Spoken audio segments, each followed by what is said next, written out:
Okay then, so let's start with Dr. Claire Spencer right now, because she's here from my Menopause Centre, which actually is a great website. If you haven't been on it, I advise that you go on it. Welcome, Dr. Claire, and if you can, just help us out here. We say sex, we say menopause, two words that are both taboo, but what categorises us and what should we be bringing into highlight of when we say sex and menopause? What does that constitute for you, and what does that bring to your attention? First of all, there's a loss of desire, and it falls within the loss of libido. That's the desire to be sexual.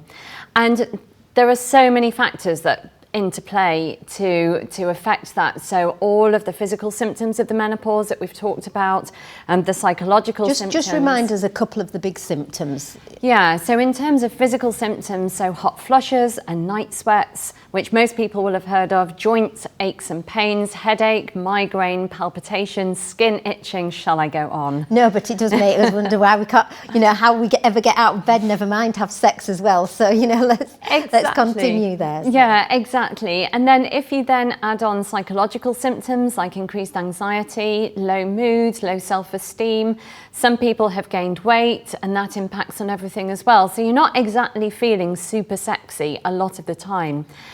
And then a really common physical symptom experienced by many is all to do with the vagina and the vulva. Two words again that are increasingly absolutely taboo, hard to talk about, and why, but we'll talk about why later on. Yes. So. Yeah, no, you're absolutely right. So the vagina is really, can be really affected by our hormone estrogen. So in the menopause, estrogen levels plummet. And that plummeting level of hormone can mean that your vagina is drier, it can feel irritated, so scratchy, itchy, painful. Often you lose the stretch at the vagina and the entrance of the vagina, and all of that can make penetration and sex really uncomfortable, not pleasurable, and even painful for a lot of women. But this doesn't mean to say that that's the end of your sex life, is it? So we're going to be talking more about this. But if we think about it, it's not rocket science. We know our skin's having all those same irritants and those same problems, so why wouldn't we think that other parts of our body would be going through the same? I find it hard to believe that we, as women, were so surprised that it does affect our vaginas and vulvas, but actually it affects everything else. The change is the change, so why wouldn't we think about it? So what's your best advice right now that you're giving to women who are really struggling with their libido, with the sex, and actually just opening up and talking and understanding what can they do to support themselves through this? Yeah, so I think a big part of this is communicating with your partner what's going on for you and how you're feeling. And on our website, My Menopause Centre, we've got lots of top tips of how to open that conversation. But also it's worth having a look, or even considering a sex therapist, a relationship therapist, if you're finding that's particularly challenging to do.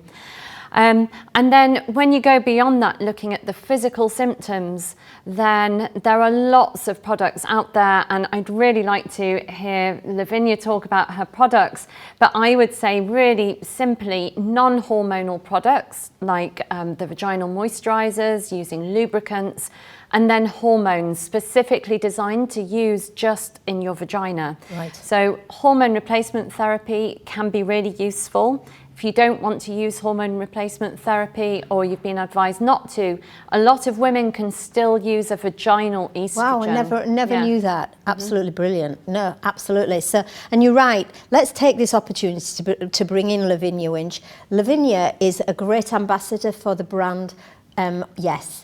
Yes is a founding partner with us, and I tell you now, we couldn't be more chuffed to have them on board with us.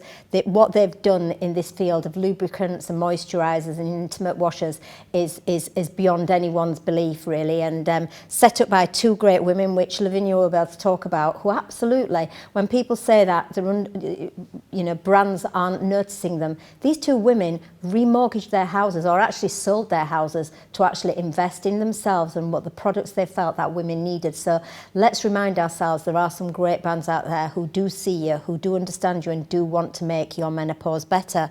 So Lavinia, good to have you on here, and sorry you can't be on the settee today, but you've got a fab kitchen there and it's all looking really delightful. So listen, what's your learnings with this? Well, let's roll that back. Let's start with a little bit about yourself and how you became involved with Yes, and your personal experience of your own personal journey on the vulva, the vagina and the menopause.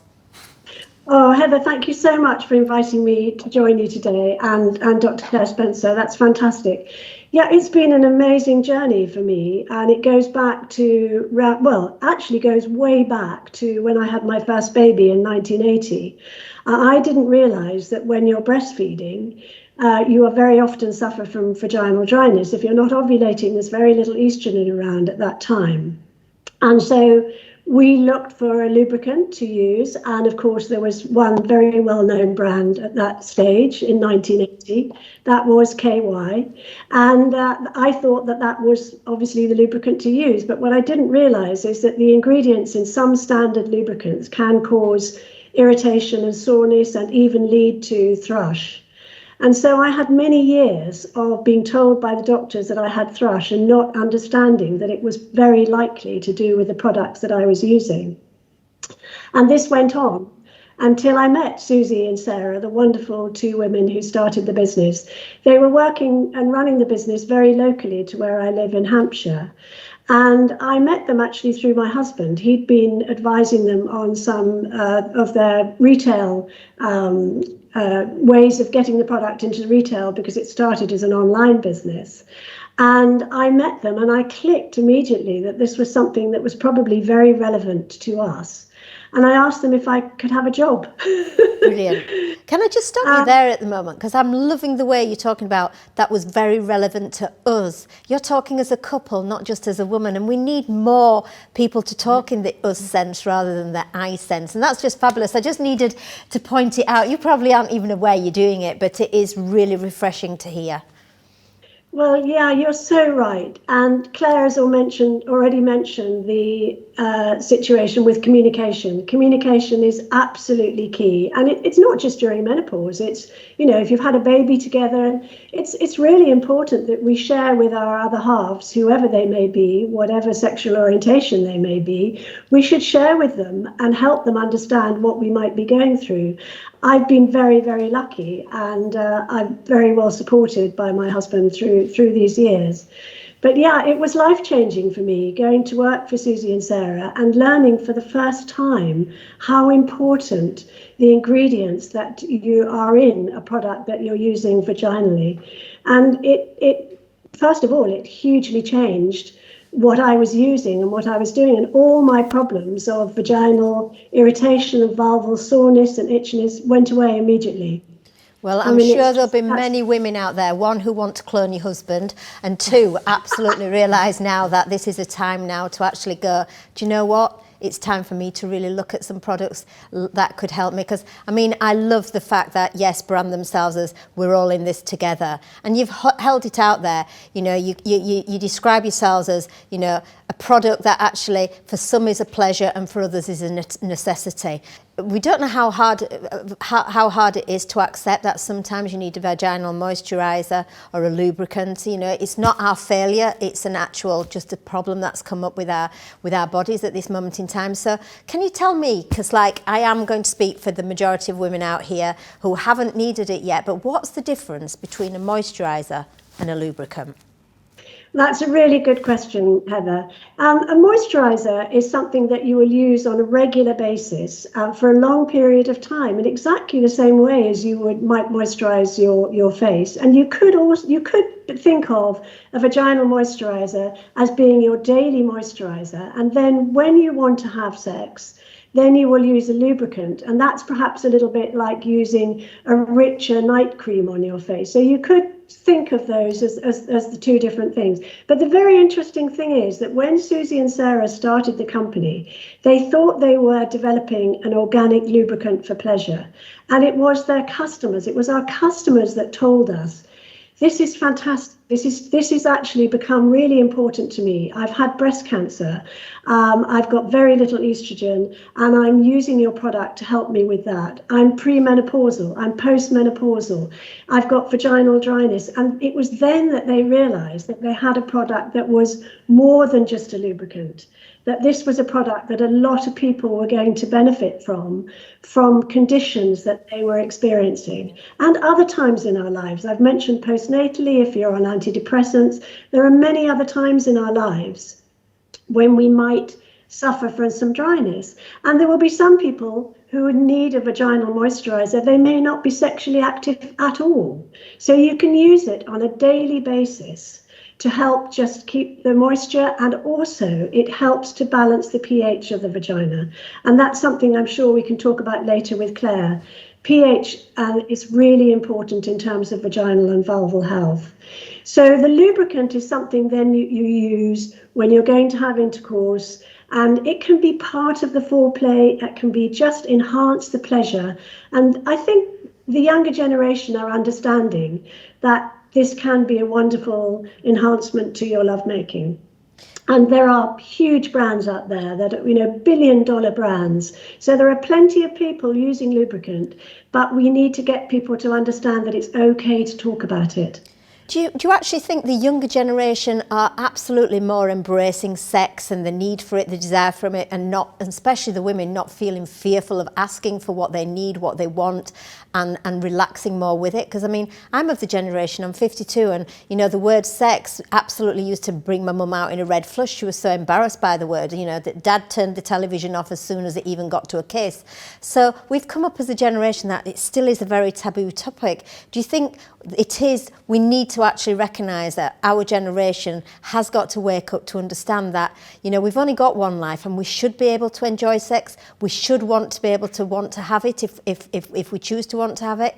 It's not wrong to have a desire. And actually, if your libido's gone and you want it back, there's ways that we can help through people like Dr. Claire to bring that back as well. So, do you think it's a topic our generation need to talk more about and openly? Yeah, and I think that's exactly what we're doing today, Heather. And I think that there has been a lot more talk and more openness in the media. There are some very good platforms. There are some very good campaigners who are being much more open about it. I mean, Davina McCall's Channel 4 documentary was groundbreaking, and people are still talking about that. So I think, yes, and I think in addition to that, the fact that the menopause has now been added to the curriculum for secondary school, and the sex and relationship education that they have in secondary school, I think that is changing. I think there are changes. I think we're living through a time when we are going to see changes, and the taboo is gradually getting lifted. Brilliant. And what's the feedback from the women that you're getting at the moment? I mean, obviously you've been going for many, many years now. And what is the main, when they come to you to start with, or they've approached, what's their life been like before they started using a lubricant? And I'm not just going to say it's obviously we're going to talk about your customers, but there's plenty of lubricants out there and everything else. So, what do they find the difference straight away of, and I know that it's the obvious, but I want to hear it from you. What are your customers saying once they get their sex life back? Well, that's incredible. We have something called yes-testimonials, so we get the most incredible feedback from our customers. And what a huge amount of them are saying is that they have tried so many products and they sting or they irritate or they burn, and that the Yes products are the only ones that they've been able to use. Now, of course, there will be plenty of people that are not so sensitive and are getting on absolutely fine with standard products, but there is a real difference, and the difference is in the ingredients. It is really important that you use a product internally that matches the vaginal physiology as closely as possible. And products that are put in a lot of vaginal products are glycols and glycerins, and these are things that can actually irritate. So the key thing that we hear from us, I mean, we hear wonderful things like, this is life-changing. I have my sex life back. I'm postmenopausal, I'm 65. My husband feels that it's back to how we were in our 20s. And this is not cliches. This is real life experiences from women who have found that something that works for them, and it is due to the formulation, which is pioneering. It is innovative. It is really, really different to anything else that was out there. No, that's absolutely brilliant. I mean, Claire, is there anything you want to add to this on this? Because obviously that freedom of actually getting your life back and feeling, a woman feeling your needs coming back. Is there anything you can add to this of what else we can do with in the regards of sex? It's not just about having dry vaginas, and obviously it's a starting point. But when we're talking about libido, can we help ourselves with that? Food, our lifestyle, or what else can we do to actually improve our sex life during menopause? Yeah, so no, absolutely. Looking at lifestyle, so it's all about how good you feel about yourself, isn't it? A lot of the time. So are you exercising? What are you eating? Are you relaxing? Are you talking? Are you communicating with your husband or partner outside the bedroom as well as in the bedroom? In terms of, from a doctor medical point of view, there are a few things that can help. So we know that hormone replacement therapy can help a lot of women with their libido. We know that vaginal estrogens plus or minus the hormone replacement therapy can help also. You may have heard about women taking testosterone to help the libido. Which currently isn't on the NHS at the moment, is it? But they're looking at that, I guess, now. Yeah, so you can prescribe testosterone off licence on the NHS, but there is one particular product that's only available privately. Okay. Yeah, so that can really help libido. Just remind our viewers now, because, you do think testosterone and you think men. Why is it such an important ingredients for we as women to have as well? And I mean, obviously we've got it somewhere, but we never recognise it. So tell us a little bit about that. Yeah, your ovaries are the source of about 50% of our testosterone. So yes, as well as having estrogen, we have the male hormone testosterone. And it's not like estrogen in the menopause where the level falls off a cliff, basically. Your level of testosterone slowly decreases from your 30s. Right. And it's really fascinating. For some women, that doesn't seem to be so important, but for other women, it's really important. And so when you give testosterone back, for a high percentage of women, actually, they will feel so much better. And it just gives you that edge back for your libido, can help sexual pleasure, can help the sensation of arousal. So, Can you just help me here with a myth as well? And please don't laugh at me, but my mother used to say to me, if you start to take testosterone, you'll grow a beard.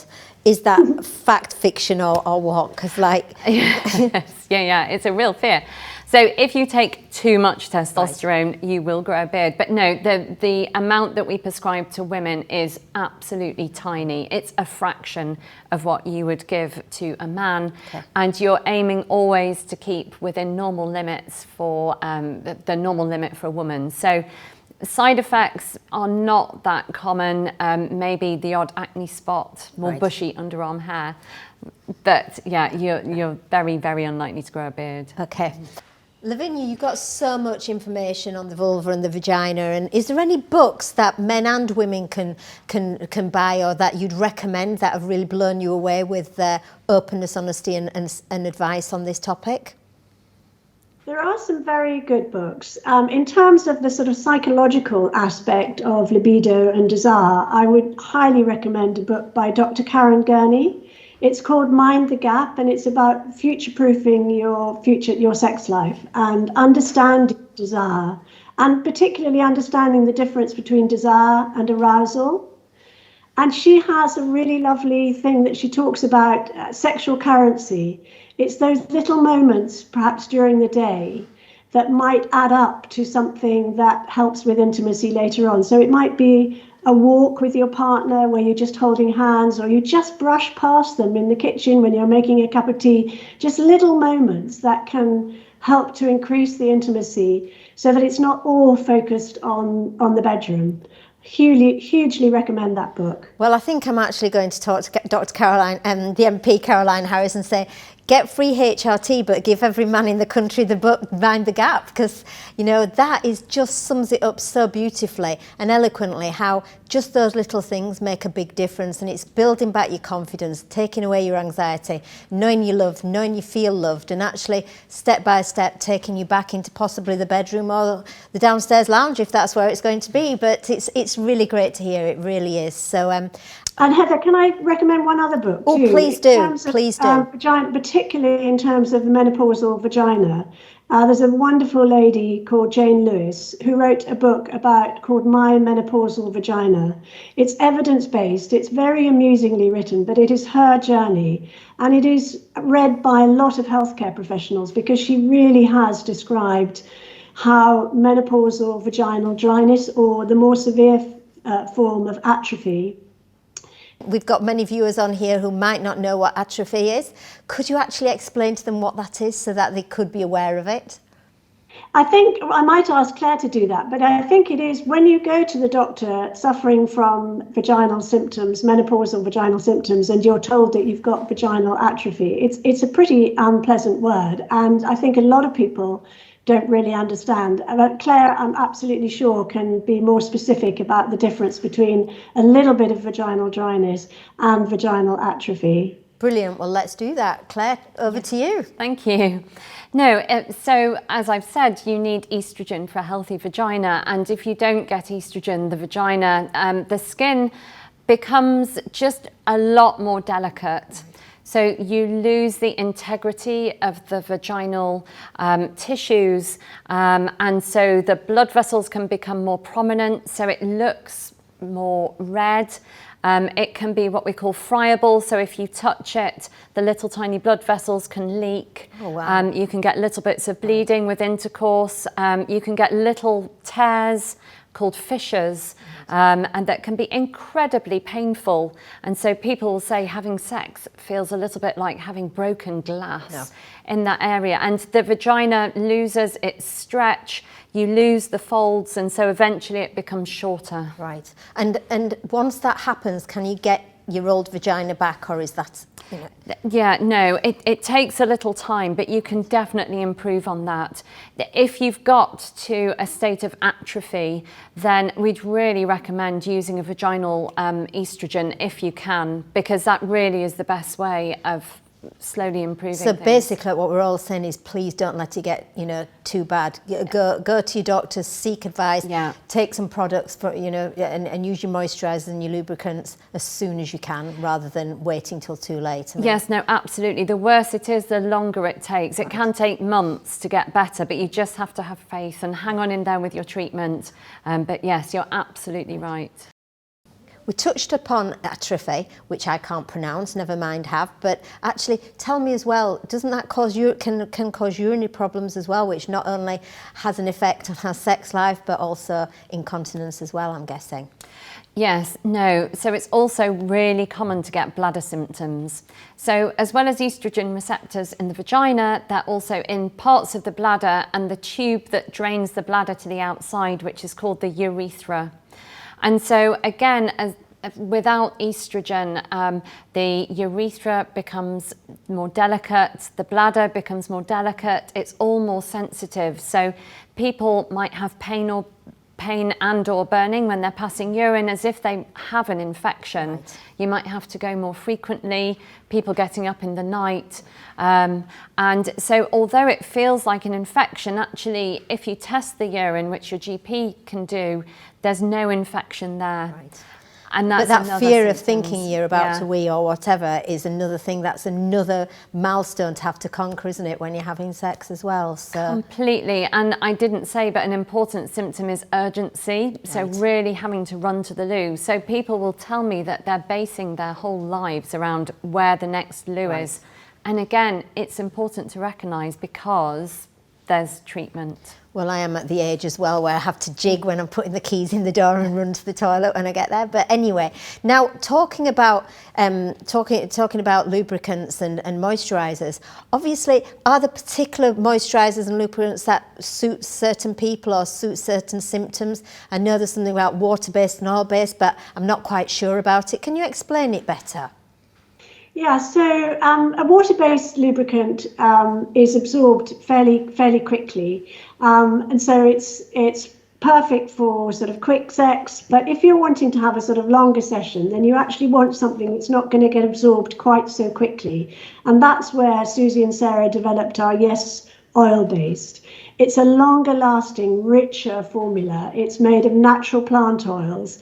Now, no oil-based lubricants should be used with condoms, because whatever type of oil you use, whether you're using an olive oil or a coconut oil or whatever, you can damage the latex. So it's really important that if condoms are part of your sex life, then you wouldn't use an oil-based, you'd only use a water-based. And I can just show you quickly the difference in terms of our actual products. The oil-based, as I said, is a natural plant-based oil. It's longer lasting, richer, and a lot of people really love that product.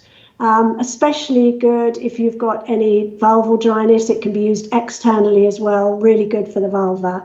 And then the water-based product, as I said, is a light gel, and it feels incredibly natural. It's exactly been designed to be very like your natural moisture. And in fact, some women will use it and not even tell their partner they're using it, just because they want it to feel exactly like they would have felt naturally. So that's the difference. And the vaginal moisturizer is also a water-based product, slightly different formula, but the same light gel that doesn't have a smell, it doesn't have a taste, it's very neutral. Well, I love the fact that you're talking about quick sex or long sex, because I think there's a lot of women out here who just take any sex right now. So again, because as it is a taboo subject, well, let's just accept it's there for everybody, and it is a natural part just as much as menopause is natural. So let's really end on a positive on this conversation, and let's try and talk about, maybe look at the best advice you've heard from customers or you've given customers in your time about how they can, rejuvenate their sex life. What would be your top tip for bringing sex back into a menopause woman's life? Okay, I think one of the most important things is to know your body, know what works for you, and as we've talked about, communication. And if you do have any issues, then don't hesitate to seek help. We've talked a little bit about, Claire talked a little bit about, if you have some vaginal atrophy, you might have a little bit of bleeding. It's really important to know that sex shouldn't be painful. So if it is painful, your first stop would be to check with your GP that there's nothing serious. But try a lubricant and try a vaginal moisturizer. And if you're comfortable, then that is going to be a much better experience for everybody. But know your body, know what works for you, recognize when things are not as they should be, and communicate with your partner at all times. Brilliant. Well, I'm certainly taking away from you prevention's better than cure, and we all put body creams on all the time, face creams on all the time, but do we really give our vulva and our vagina the treatment it deserves? So I'm going to take that one home with me anyway. So Claire, have you got any lasting comments that you'd like to bring to finalise this topic on a positive? Yes, I would say do not accept this situation as the new norm. And definitely ask for help. As a doctor, I'm always going to say, go and see a healthcare professional if you've tried the lubricants and they're not doing what you need them to do, because there is stuff that can help. Brilliant. There is stuff that can help. That's a great way to end the conversation today.